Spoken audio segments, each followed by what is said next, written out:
Welcome to Insights. I'm Eric. Thanks for joining us today. We're going to talk about the wheat market. I've done a bunch of wheat report updates. I don't want to go into that. So everything that we have here, if you're really truly interested in the wheat market, I encourage you to look towards the wheat reports on the report page.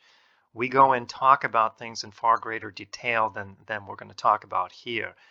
This review is going to discuss some of what we're seeing here, and we're going to frame this move in terms of the evolution of the trade, in terms of the cycles of price and time. We're not going to really dip into energy because that will get updated later today, and we'll probably have to save that for a report update. But what is taking place here is truly unique.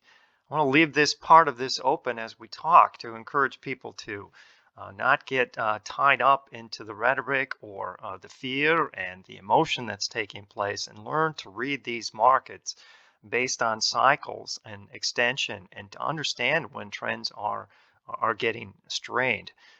What I'm going to do is keep a little bit of this open to start the discussion, then I'm going to finish it off for the subscribers, because otherwise, nobody would subscribe, and that's the whole point of this, is just to try and get people to understand.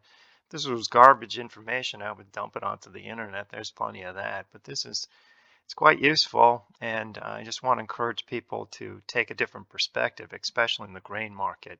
The one thing I'm going to throw out there for everyone who's watching this before we cut this off is the reversals that are taking place. Now, everybody subscribes to the matrix and has been around a while, understands the reversal systems. But I had talked about this, and particularly in the wheat report, that we were breaking above some key supply demand zones. We call these reversals.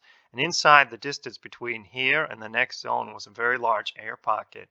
And I was noticing that the computer wasn't picking out anything in between that. And the trend for air pockets is once you hit them, there's not a lot inside them. There's not a lot of high volume that the computer recognizes, and price tends to move fairly freely through an air pocket.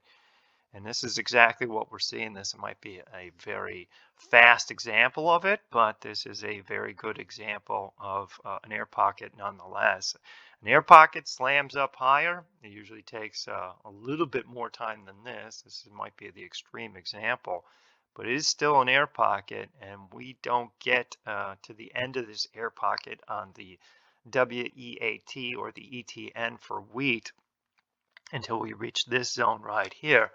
Now, the ability to get there is going to require energy and an understanding of the cycles, and I think we're going to have to go and talk about them. So I thank everyone for spending the time to watch this quick preview of the wheat reviews and reports and the content that we provide and talk about inside the matrix. It's certainly different. And I don't know too many people who don't walk away from this and say, I didn't really look at markets this way. But then once you see that, you generally can't turn back. So if you get a chance, consider joining us and joining the discussion. If not, thanks for watching, and we'll talk to you guys real soon.